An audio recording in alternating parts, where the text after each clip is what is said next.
They say family is forever, but my story proves how even blood ties can become chains of pain. I'm Evelyn Carter, born in 1959 in a small town just outside Melbourne, Australia. On what should have been a warm and loving Mother's Day at age 61, I faced a devastating moment that shattered my trust and opened my eyes to years of quiet betrayal. I felt invisible, used, and heartbroken, but that painful morning was the turning point that would lead me to reclaim my life. Today, at 64, I share my story to warn others. Sometimes the people closest to you are the ones who hurt you the most. That morning began like any other Mother's Day in our suburban home. I woke early, sunlight spilling softly through lace curtains, birds singing just outside the window. I had spent years helping my daughter Clara and her family, always believing my sacrifices were building a better future for them. Clara, her husband Michael, and their 2 young children lived in a modest house I had been paying the mortgage for ever since Michael lost his job 3 years ago. At the time, I didn't hesitate to step in. I thought it was a temporary hand-up during a tough patch. But this day changed everything. Clara arrived with a small, velvet box in her hands, a polite smile on her lips. "Happy Mother's Day, Mum," she said softly, placing the box gently in front of me. I opened it to find an exquisite necklace, sparkling with diamonds and gold. Later, I overheard Clara boasting to Michael that it was worth $20,000. The necklace wasn't for me. It was for her mother-in-law, Margaret. Clara handed it to Margaret with a warm smile and said, "I wish you were my mother." Those words cut me deeper than any knife. It was like I was invisible, a ghost in my own family. Before I could say anything, Clara slid an envelope across the kitchen table to me. I looked inside and froze. It was the mortgage bill for the house I had been paying for 3 years with a sticky note that read in bold, red ink, "Pay by Monday." "No, thank you. No, we appreciate you." Just a cold demand. My hands trembled as I held that bill.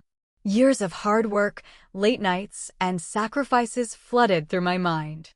I thought of the countless times I paid school fees for Clara's children, covered the cost of dance lessons, groceries, utilities, and doctor appointments. I thought of the nights I stayed awake, worrying about the mortgage payment. I thought of Clara's gentle, sometimes not so gentle hints that I might not be up to managing money anymore, that perhaps I should consider assisted living or hand over control to her. I sat there stunned, realizing the woman I had raised, loved, and supported had been quietly taking advantage of my kindness. The necklace on Margaret's neck sparkled mockingly as if to remind me I wasn't mother material anymore. Clara's smile was polite but empty, void of the gratitude I had expected on a day meant to honor mothers. I retreated to the living room, tears welling up behind tired eyes. The betrayal was suffocating.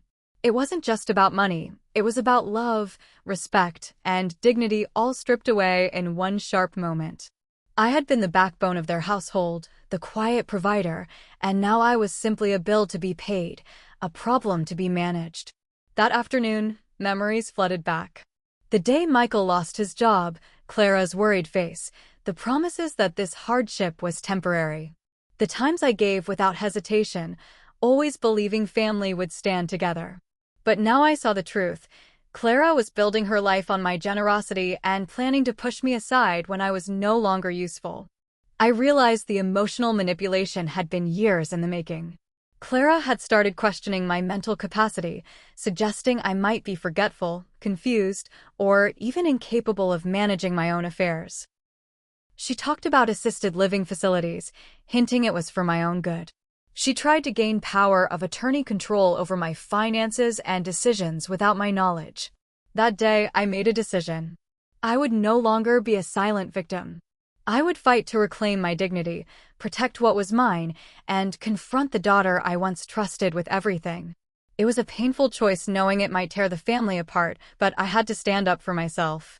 The following days were a whirlwind of emotions. I began documenting everything: bills, receipts, text messages. I reached out to friends for advice, and with a heavy heart, I found a lawyer named Robert Kellerman who specialized in elder law and financial abuse. He listened carefully to my story and nodded with grave concern. "You have been exploited," he said plainly. This is financial abuse, and there are legal steps we can take. You need to revoke any power of attorney Clara might have, establish your legal rights to the property, and consider filing charges if necessary. Hearing those words was a relief and a shock. I wasn't crazy. I wasn't imagining things. The betrayal had a name, and now I had a plan. That night, I sat by the window watching the stars, thinking about the years of sacrifice and love. How could the person I gave my all to turn so cold? The pain was real, but so was my strength. I would no longer be invisible. I would no longer be used. Mother's Day had become my wake-up call the moment I finally saw the truth and chose to fight back.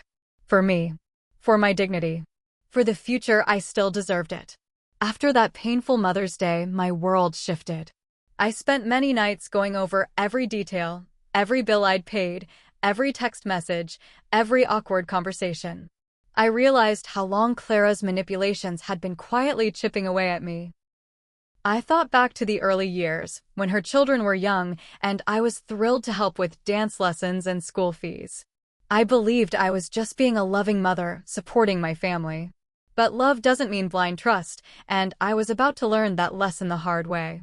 Clara had always been charming when she wanted to be, with a way of making you feel needed. When Michael lost his job, she told me how hard things had become, how they were scraping by. I didn't hesitate to step in. I paid the mortgage every month, even when it meant skipping little luxuries for myself.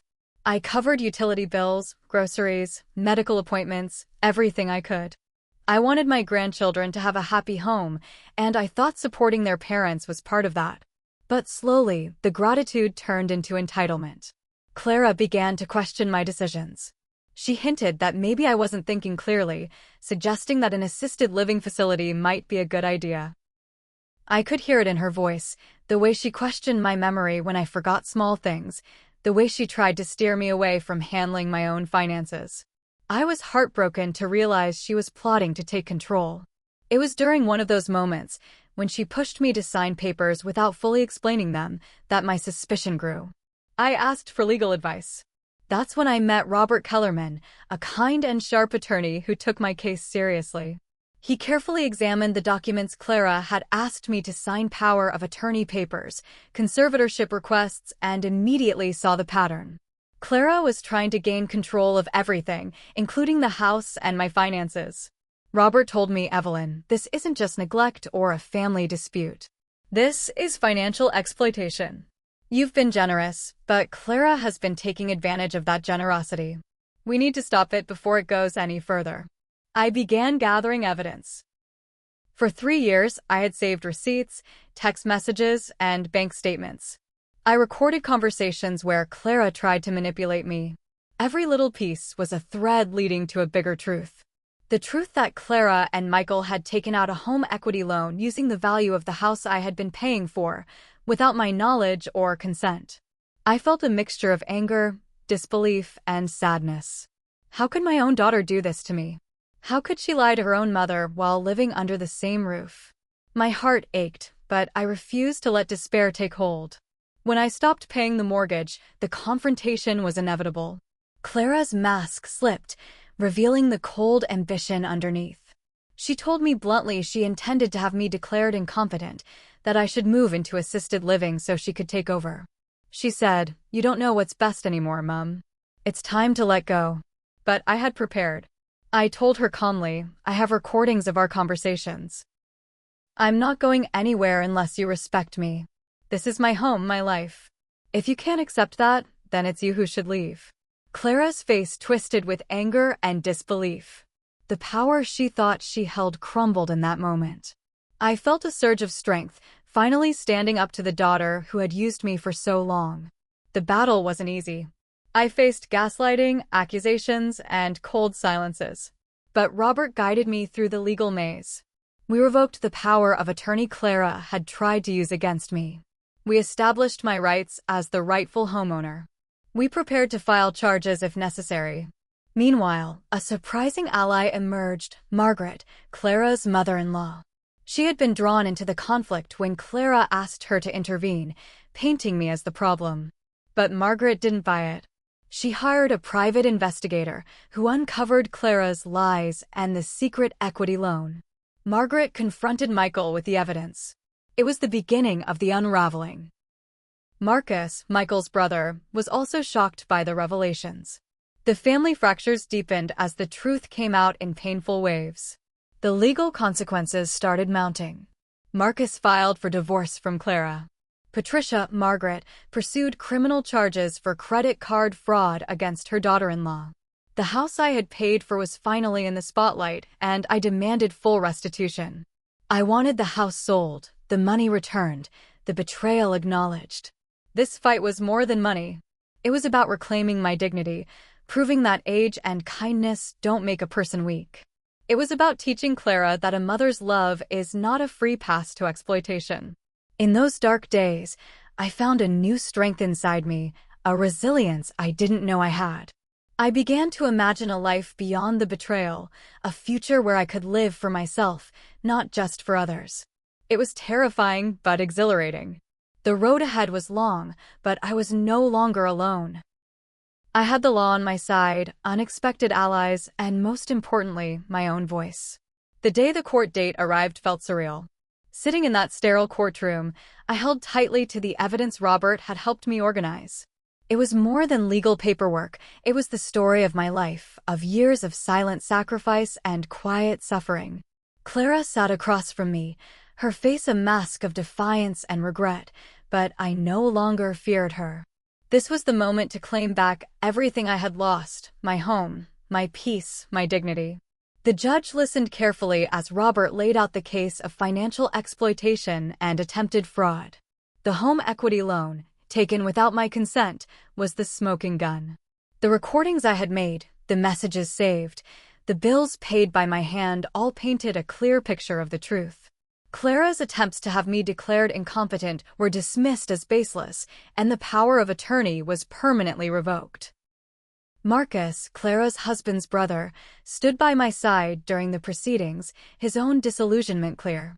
The tangled web of lies, deceit, and manipulation had finally begun to unravel, exposing the fractures that had been hidden beneath polite smiles and family gatherings. Margaret, Clara's mother-in-law, became an unexpected source of support. She had confronted Clara and Michael with the truth, refusing to let the deception continue. Her involvement added a layer of accountability that Clara had not anticipated. Patricia's pursuit of criminal charges for credit card fraud echoed the serious nature of the betrayal. After the court's decision, I demanded full restitution. The house would be sold, and the proceeds returned to me, reimbursing the years of mortgage payments I had made alone. It wasn't just about the money, it was about justice. I wanted Clara to understand that kindness was not weakness and that betrayal had consequences. Once the legal battle settled, I made a choice that surprised many. I decided to move to a small cottage in Asheville, North Carolina. It was a place I had always dreamed of visiting, a place to start fresh, to live for myself instead of constantly giving to others. The peaceful mountain air and quiet streets promised a new chapter. Life in Asheville was healing.